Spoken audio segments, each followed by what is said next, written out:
time for Thursday night footy. St Kilda taking on the Doggies.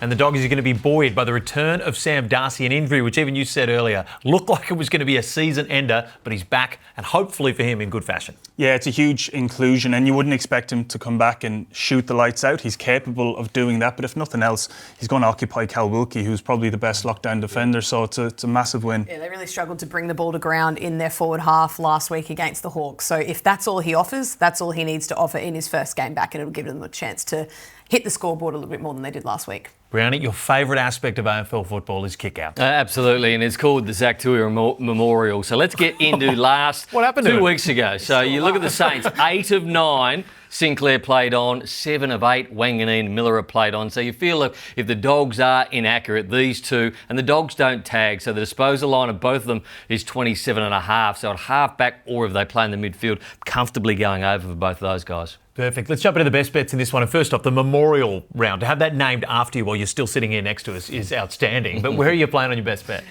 All things point to Bailey Dale at Marvel Stadium. He loves it when the roof is on. I'm not sure what happens to him when he plays outside, but when he's under the roof, good things happen for Bailey Dale. Well, I've got another Marvel specialist in Mitch Owens. So 2+, I like him for the best bet. At Marvel, he's played 6 games this year. He's kicked 14 goals. At all other venues, 5 games for just 3 goals. Recruit of the year, Matt Kennedy, 25 plus disposals. It's just on his average. You'd expect him to do it again. He's been stellar. Fantastic. I'm going with Latham Vandermeer in this one. He's absolutely flying at the moment. It's still good value there for the 2+. There's your best bets. Enjoy the return of Sam Darcy and Thursday night footy.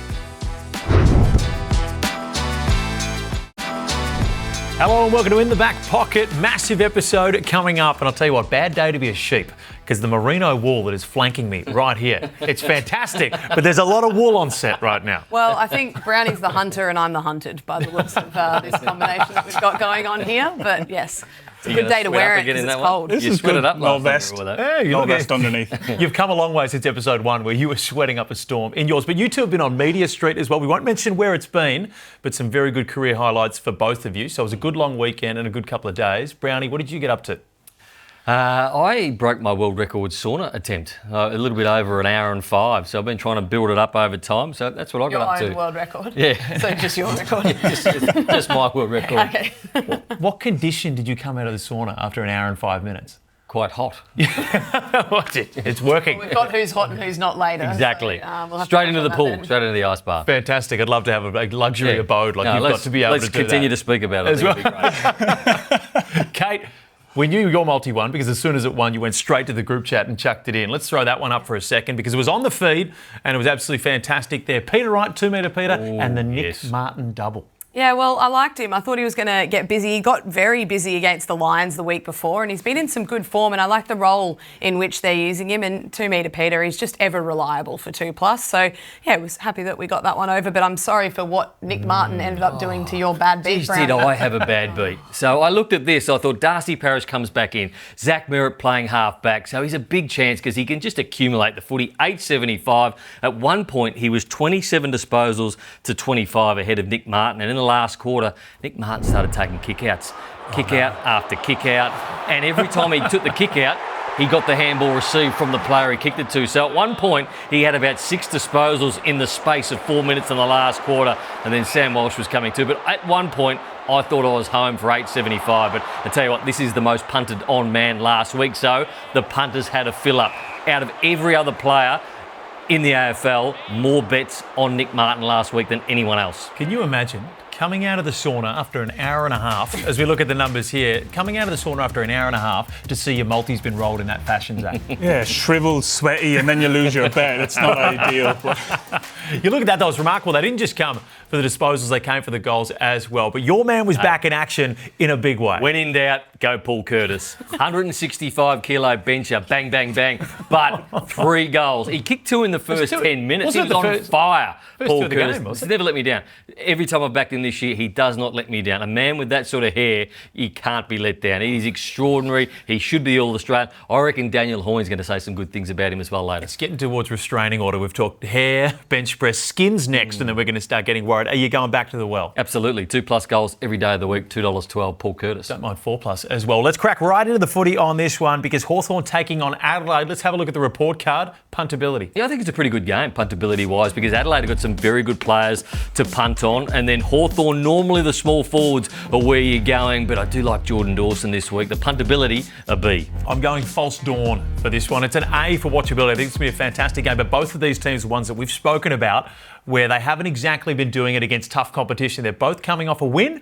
So I reckon this one's going to be, we find out who's the pretender and who's the contenders. Although, where do you look at the stadium over there in Tassie? UTAS Stadium, I think they call it. Anything jump out? So low scoring. So think about low scoring. It will be dewy on a Friday night at UTAS. The average has been 153.5 or 153.8 the last 10 games there. I think the Traders have got it smack bang on 153. So I'm thinking low. And every game last week in round 13 went below the total points. So every game was like, yes, we had a bit of rain around, but I expect a similar thing this week. Well, you're going to do a deep dive on the Hawks later, but are you liking them at the $1.83 against the $2? I'm a big believer in these different venues. The conditions they throw up playing a huge part. So when Gold Coast go and play up in Darwin, Melbourne and Alice Springs, it tends to get super windy down there. It is very unusual conditions. I really like what Adelaide are doing. I think they're the better side right now, but I am hedging towards the Hawks in this one. They've won their last 7 by an average margin of around 40 points, the Hawks over there at UTAS Stadium. Kate, trivia, question without notice. Who was the last team to beat them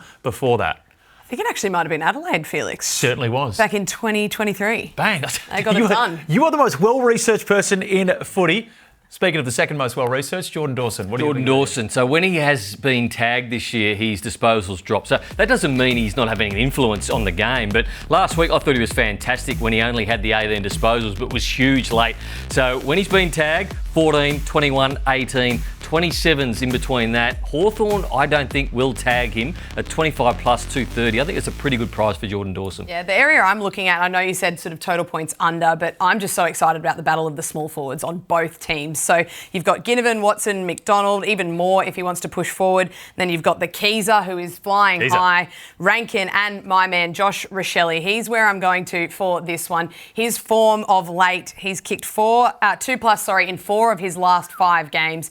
He's on fire, and the pressure was hot on Friday night, and he was still able to hit the scoreboard. I think he's the difference in this one, and I think he kicks 2 plus. Is he the beneficiary this season of the absolutely stacked forward line from Adelaide? I think he's a player that probably needs the club to be playing well. I think there's players that play well whether you're winning or losing. I think the fact that they're moving the ball quicker helps him as a forward, and I think he's now easily the number 1 celebrator in the competition. I think Tom Papley has been that player, but I think now that goes over to Josh Rochelle, and I like it. You'd like it as a halfback flanker when you get a goal kicked on you and they carry on like that, yeah? Pork chops, yeah.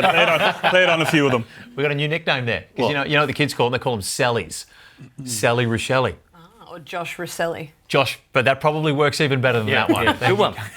You're going to drill down on the Hawks for us now. Yes, I want to have a look at the Hawks and how they're tracking at this point of the season. So 8 wins, 5 losses is not a terrible result at this point, but we'll talk about the split between how they started the season and how they're tracking right now. I'm happy to grade them as a B. A big win last week against the Doggies probably bumps that up from a C, but from where we thought they were, not as good as they maybe could be.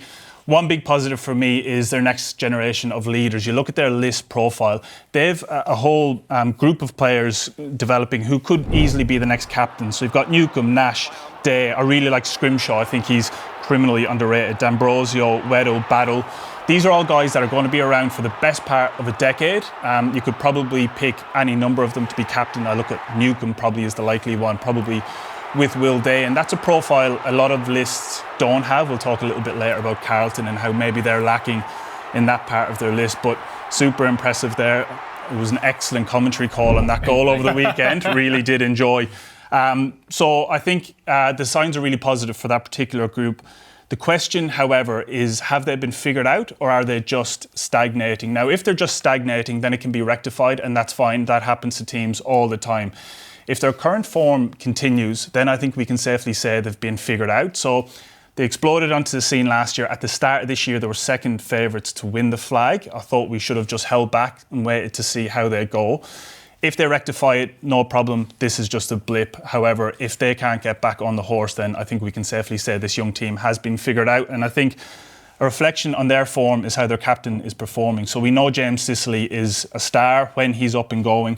but he's been really inconsistent this year. So he's doing what some great leaders do, which is he's trying to win the game off his own boot, and his ball use has been pretty poor by his standards. He's reading the play and leaving his man free. So you look at his player rating, 37 last year, one of the best players in the competition. He's just inside the top 200 this year. I think that's a reflection on being how down, and Will Day out has hurt them, yeah. It's really hurt them, yeah. But I think Sicily is a talking point. I'm not sure exactly where his best position is, what you do to get him back into form. Well, I think the thing that sort of gives him a little bit of an out is he's been extremely injured. He's been carrying an injury for the better part of the entire year that they've tried to push through.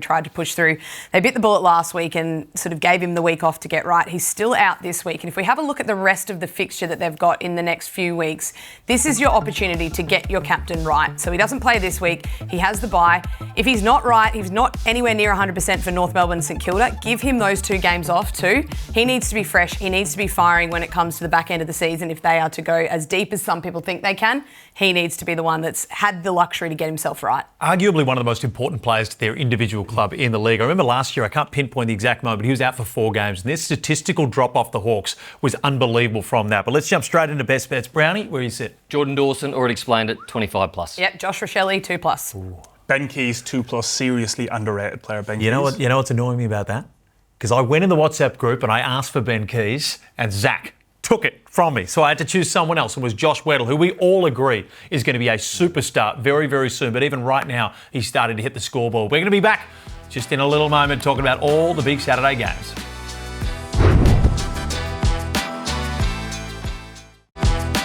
Welcome to In the Back Pocket. A huge Saturday of footy coming up, and we're going to break it all down right here. Brisbane taking on the GWS Giants in the first game of we've got the report cards for. Puntability, where do you sit, Nathan Brown? This is a good game. This is a good game to punt on. So the Lions have got so many midfielders worth punting on. Zorko at half-back, and then the Giants as well. So they've got lots of players through the midfield. Not getting the job done is in terms of win-loss, but their numbers are pretty good at the moment. B+ for me. Weather app Giants. Does anybody know what that means when I refer to them as the weather app? Absolutely not. No. No? Yeah, just explain it. You just don't know what you're going to get. Because I don't know whether you've looked at the weather app recently, whether it's going to be rain, hail or shine. The Bureau of Meteorology has absolutely no idea, and we don't know what we're going to get. I would have gone with Forrest Gump. Yeah. That would have been it. Everyone would have got that. What's the Forrest Gump reference? Oh, my God. Life's a box of chocolates. Well, what had GWS got to do with a box of chocolates? GWS I think we all three of us Yeah, agree. it's a good one, Brownie. Yeah, thank you. I'm with you. Yeah, something That's wrong with really you where it runs, sometimes. isn't it? Yeah, it's a good one. What about the Anyway. head-to-head, Zach? Where do you sit on that? GWS, the wheels have come off. They're really happy with what they were dishing up in the first 5 or 6 weeks, but they've been figured out. And Brisbane at the minute also aren't at the peak of their powers, but at the Gabba, you couldn't possibly go past the reigning premiers as we look at some pretty uninspiring highlights from the Giants. So I've got the Lions comfortably.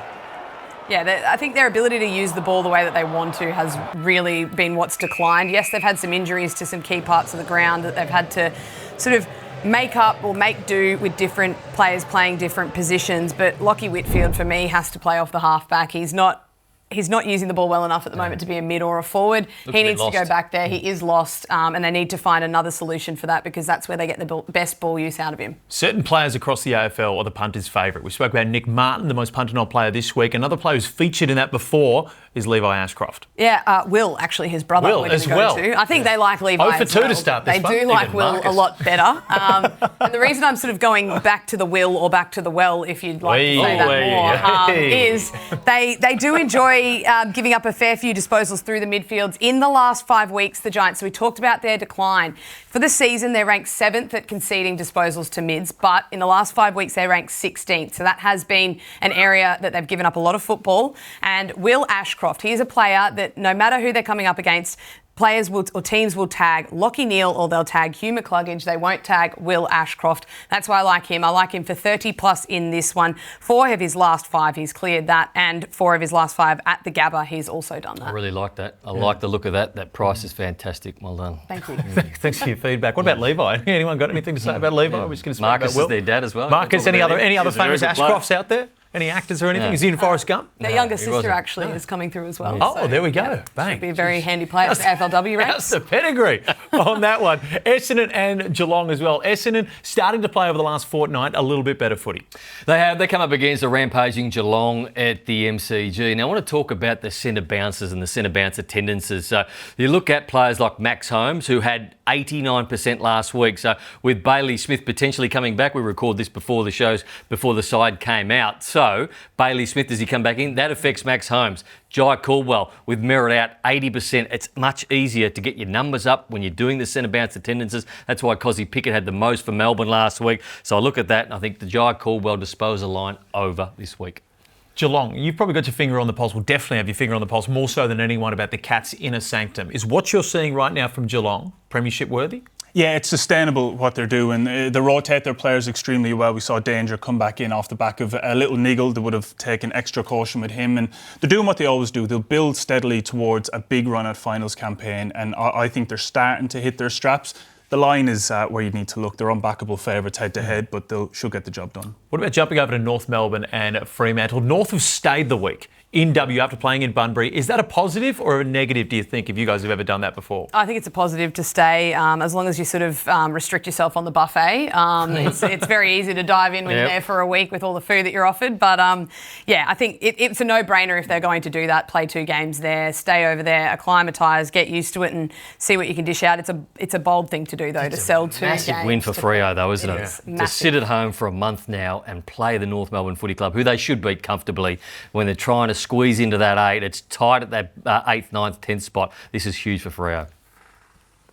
Paul Curtis, highlights. Let's roll the Paul Curtis highlights. Just about my favourite player in the competition at the moment. He kicked 2 really early last week.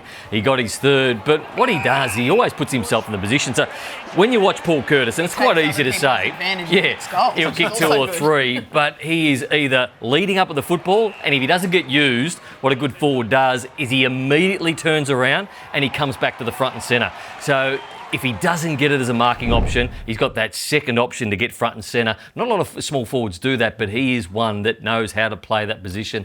And 2 goals again, over $2. Happy to back him in again, Zachary. Market's not catching up, is it? No, certainly not. What about... Because Cozzy Pickett has just signed a big contract, I believe, what was it, 12 million. A lot of money. Paul Curtis, you can take both at the start of their careers. Who are you taking, Paul Curtis or Cozzy Pickett? Oh, as much as I love Paul Curtis, I think Cozzy has the ability to go through the midfield and play dynamic midfield. So he had more centre bounce clearances or attendances than any other player. I've never seen Paul Curtis play through the midfield, so I don't know whether he's got the tank or the ability to do that. But if I'd have seen that, maybe I'd take Paul. But at this stage, I'd probably have to take the $12 million man. Yeah, but Paul's a little bit cheaper though. Yeah. So on value. Value. A lot of people are cheaper than 12 I'm taking million. Paul Curtis. Yeah, I'm with you. Paul Curtis for that versatility option through... Cozzy Pickett for that versatility. I got you, didn't I? There we go. Contagious. I'll go Cozzy. I think he's been doing it for a bit longer, but ask again in 2 or 3 years and it could be Paul. Do we like that deal overall for Cozzy Pickett? I think, look, he put the Swans to the sword last week. Why would you not like it? Pretty happy with it. For him, but if you're looking, I know long-term contracts come under a lot of scrutiny.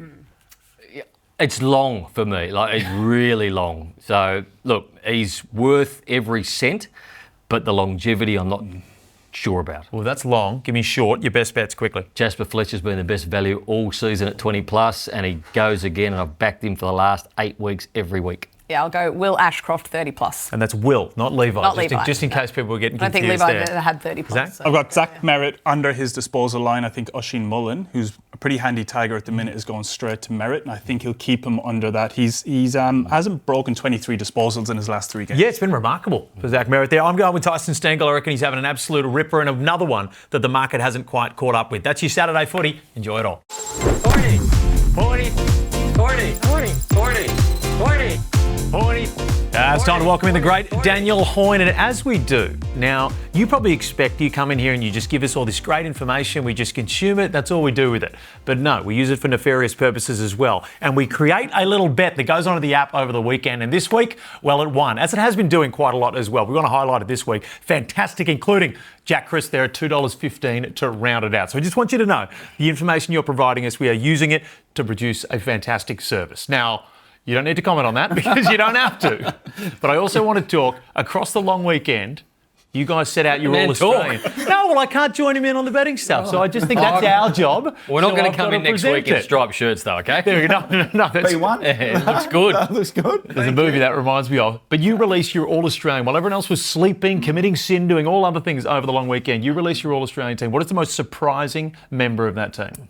I reckon probably the most surprising is Jack Silvani as centre half back. I think there wouldn't be too many teams that are doing their mid-year All-Australians at the moment that have him in there.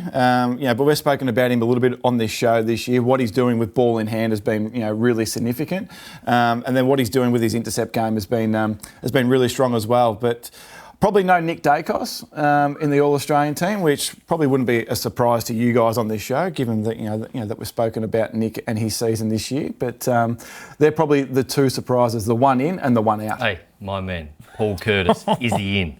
He's The 165-kilo bench presser. He's absolutely in. He's a lock So in the small All-Australian forward. team. So who is he beaten at the halfway mark? Because there's some good. Higgins is in great form. Elliott's in really good form. You got Long playing great. Well, I think who else? The Keezer at Adelaide. So who's he ahead of? So he's the number one rated small forward in the comp. So he's first one in. Jamie Elliott is the second one in, and then Ben Long is the third one to come It goes in. on average though, doesn't it? Yep. So he's had, obviously, the suspension, so his hit rate is probably slightly high because the games he has played have been very good games, but he's played a few less games, which They're means talking his average is... Well, just, giving another perspective on it because it's harder to stay up for longer when he's had that break, but obviously that's factored in as well. Yeah, so we look at about 75% of the season that you have to have played. I think the All-Australian team works off about 16, 17 games as that minimum criteria, so very similar to what... Speaking of bringing someone down, you always like to start the show with a real red-hot negative. Who is it this week? So we're going to go with GWS and we're going to go to Darcy Jones. So this is a bit of a left field one here at the moment, but really GWS's point of difference on the competition is their small forward brigade and their ability to be able to get outside, use their speed and get involved in that transition game. And there's no team in the competition that wants to play an aggressive change of angles game more than what GWS do. And the competition is aware of it. So it took the comp about 6-7 weeks this year to actually get across what GWS are trying to do. And in the meantime, the first 7 weeks of the season, this guy absolutely dined out on the competition. Top 40 player in the comp at round 7. But now that's been taken away, as you can see there. His rating of 206 over the last 6 weeks goes hand in hand to what GWS are doing. But cast your mind back almost 12 months ago to round 22 at the Gabba in a real big game for GWS, and this guy had a blinder. And if there's one area of concern with Brisbane, at times it can be their inability to defend opposition small forwards. And if GWS are to get going, they have to double down on this aggressive change of angles game.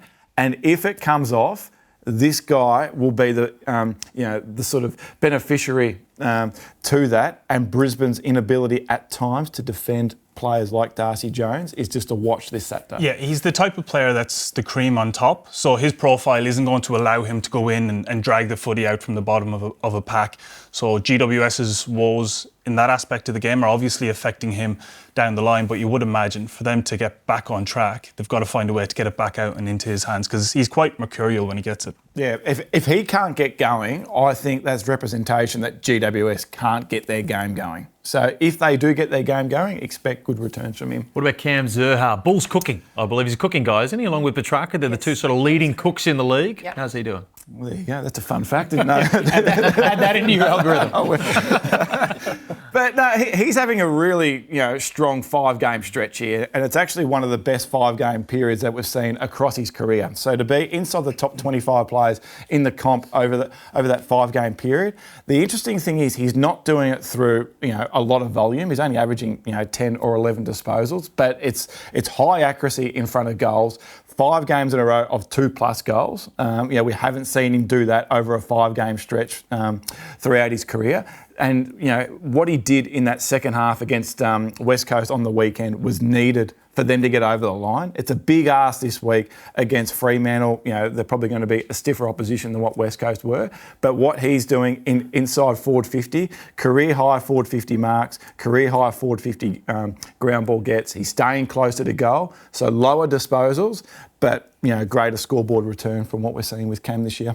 I thought North West Coast was one of the better games that I've ever seen of football. Did the champion data rankings back that up? Funnily enough, and I'm weird, and I get that I'm weird, I actually found it really intriguing. You're a sicko. You are the biggest sicko in the AFL. I had mates message me going, how bad is this? And I was like, I actually find this really enjoyable. Wow. I know I'm weird. I said I'm weird. I embrace the weirdness. Along with that and picking the wings off flies, you should probably stop both of those. But what about Christian Petracca? The D's have been in the media for all the wrong reasons, but he started to lift his game a little bit. Yeah, and I feel like, with Melbourne, there's a lot of positivity around Cozzy Pickett at the moment, and rightfully so. His ability to be able to impact games, signing the new contract. But this guy, I think, is going under the radar with what he's doing. And maybe it's because he's done it for so long that we're just used to it. But his last 6 weeks, he's inside the top 50 players in the competition. Only Max Gawn is rated higher at Melbourne this year than what Christian Petracca is doing. And with all the love and all the attention going to Cozzy, opposition teams are going after him as well. This guy's now free.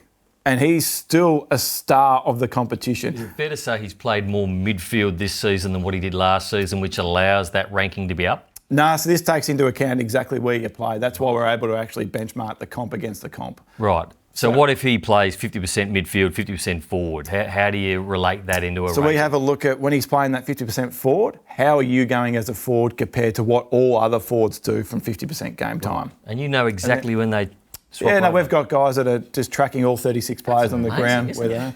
We are These amazing. guys are good, aren't they? Watch it. Mate, I love watching your brain tick over in real time. Yeah, It's that's absolutely really good, amazing isn't it? stuff. Well, so on Petracca, I think the balance that they've had in the midfield, though, has helped him a lot. So I know previously if a mid in Melbourne played a good game, it was Oliver, it was Petracca, occasionally Viney, but it was one of them that had a huge game that impacted all elements of the game.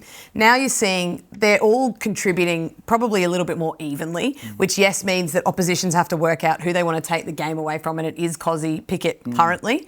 But it allows other players, like Oliver had a number of clearances in the game on Monday, kept them in it, and coming into that game you'd think that was going to be a blowout. It was a 1-point result because they all contributed really nicely, which meant that yes, Petracca got a whole heap of the footy, wasn't noticed as much but still had a huge impact on the game. So that balance is what they've gotten right rather than the over-reliance on significant players. Yeah. And his performance against Collingwood was actually his second highest rated game for the year.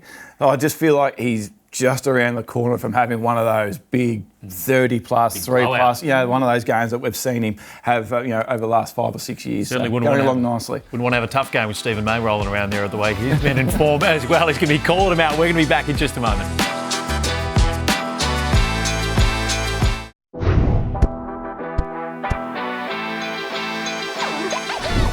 Welcome to In the Back Pocket. Let's crack right into a big Sunday of football. Port Adelaide taking on Melbourne. Let's have a look at the report card. Kick us off, Nathan. Good game to punt on this one. So you've got Max Gawn with disposals, Petracca as well. Cozzy Pickett's playing some pretty good footy at the moment. And then Port Adelaide, Connor O'Zee's gone back to half-back. Always good. And Miles Bergman, some value there as well. This is a B for me because C's get degrees. It's two average teams. That's all I can say about these two teams is they're fairly average. And whenever you go head-to-head, it actually turns out being okay. So what would usually be a C multiplies up to a B when you put the two C's together. I'm confused. It's a B, but C's get degrees. Jeez, what am I 0 for 3 on report cards today? No, but you're a C, and that's all right, it's a B. You get a C, but then if a D moves into it and an A. But anyway, who's attending the centre bounce?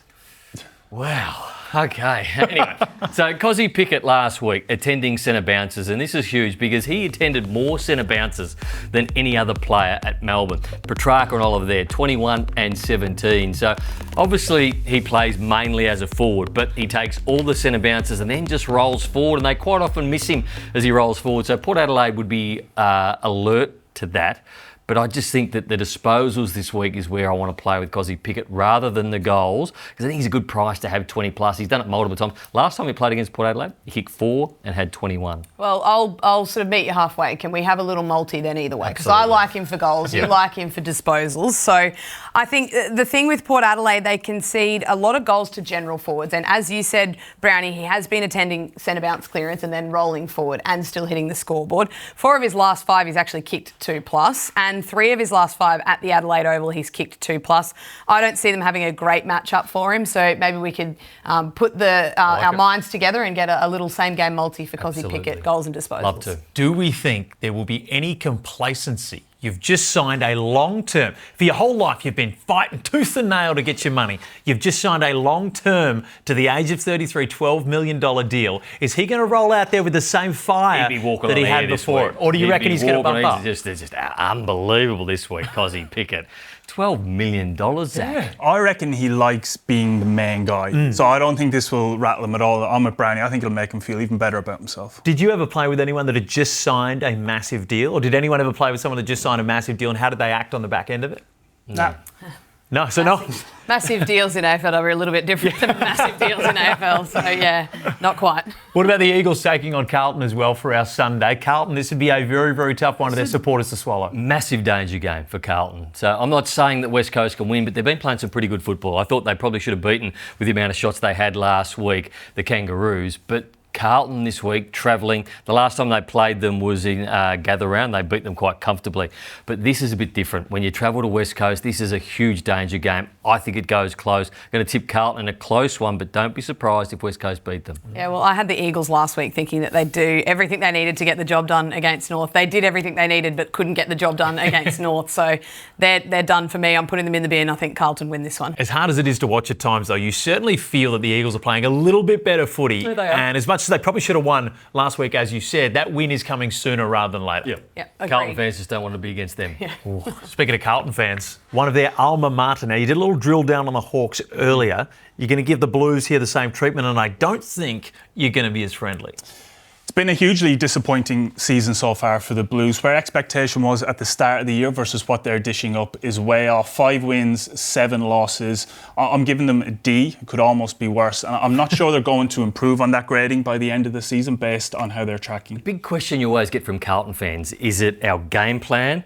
How do we move the ball? How do we get it quicker to Curnow and Mackay? How do you see, is it game plan? Is it structure? Is it players? I mean, but they moved the ball so quickly against the Bombers in quarter 1 last week and then went completely away from that for 3 quarters. Yeah, I think they get spooked. They look to me like they get spooked when a team stops them doing exactly what they want to do. And now their top tier players have one way of playing. We know how Cripps plays. We know how Charlie and Harry want the ball delivered. I think sometimes they get tunnel vision and they can fall into the trap of just bombing it long to the 2 big guys in their front half. I think that's a major issue for them. Obviously, this is sort of all of us speculating on whether it's the instruction they're getting and they're not executing it, or they're not getting the instruction that they want to be able to play the game style they want. Michael Voss is their coach. The way that they play is so similar to the way that Michael Voss played his football. He was a contested beast. They love getting it into one-on-one situations. They like winning those one-on-ones. For me, they're lacking the polish. They need to give extra handballs out of the chain, out of the contest, so they actually have runners facing Curnow, facing Mackay, because the way that they hack the ball forward, it doesn't give them ever genuine one-on-ones with the way that teams defend now and slide a winger back and have a +1. It doesn't help them move the ball. It doesn't play to their assets. But the missing feature for me is that explosive mid that can get on the end of a handball received and deliver the ball more to the advantage of the 2 big guys. The amazing thing about Carlton is at any point in the season, they can turn it around and give their supporters hope. So let's have a look. Before we get onto their list woes that you're going to chat through, Zach, their fixture coming up. Where do we see potential woe or potential win in this fixture? So the next 2 weeks are absolute must-win games, and I'm actually going to talk about when they played West Coast and North Melbourne already this season and how that affected their scoring numbers. We accept Port Adelaide in Adelaide Oval probably should win that based on how they're going, but the next 2 games, Collingwood and Brisbane, I don't really give them much of a chance in those games. They got to build off the momentum that they get in the next couple of weeks, considering that they've got a pretty tough run the next few weeks. But we know they love a bye. Came off the bye last year and put it all together. Yeah. So who knows? They might have had another kumbaya at the Curnows and they'll get it all together this week. A lot of speculation around Michael Voss and all of that right now, but you think the list is also not in the best shape it could be? Yeah, list profile. So it's stacked right at the top. They've got 5 or 6 genuine stars, but I'm not sure the level down is as stacked as it needs to be. So Hawthorn have a lot of potential leaders, I felt. I think it's getting to a point with Carlton's list where they're going to have to make a big decision on one of their big name players. Walsh and Mackay are probably the 2 that people are talking most about. I think I know which one I would be willing to part ways with if I had to, but what do you guys think?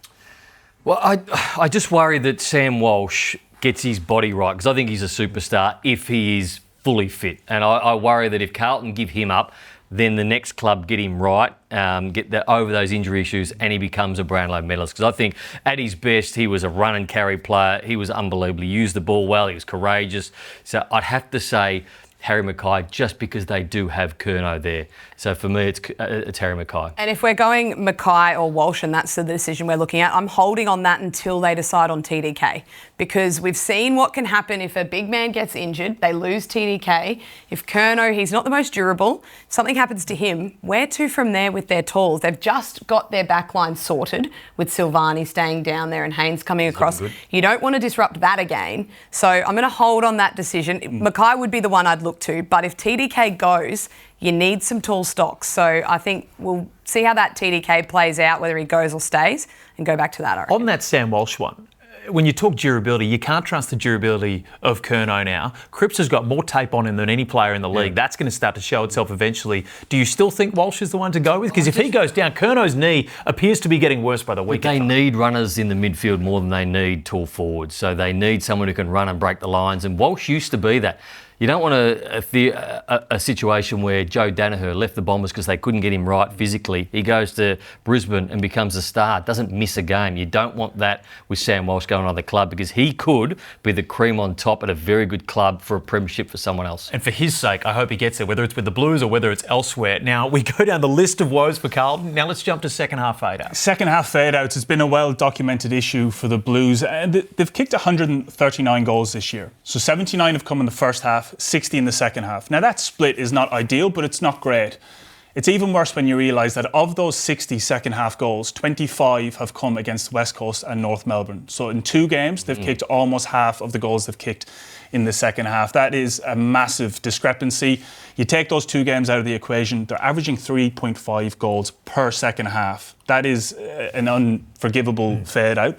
They've had a change up in the fitness programme. I'm not sure if that's playing a part. So then you look at the total goal margin now. One of those games where they did dine out was against West Coast earlier in the season. It wasn't much of a spectacle of a game, but the line of 10.5, I would actually expect them to get over that, because this is a game they'd be going all guns blazing. They absolutely have to win. But they dined out in West Coast last time. They have to do it again. I think Carlton have A graders. They don't have a lot of B graders. Then they go to a lot of C graders.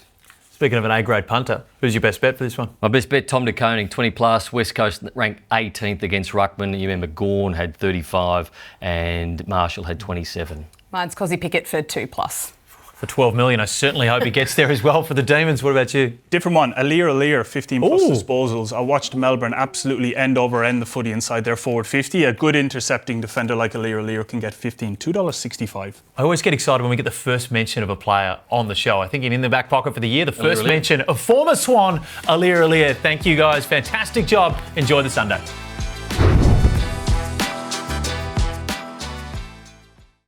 Imagine what you could be buying instead. For free and confidential support, call the number on the screen or visit the website.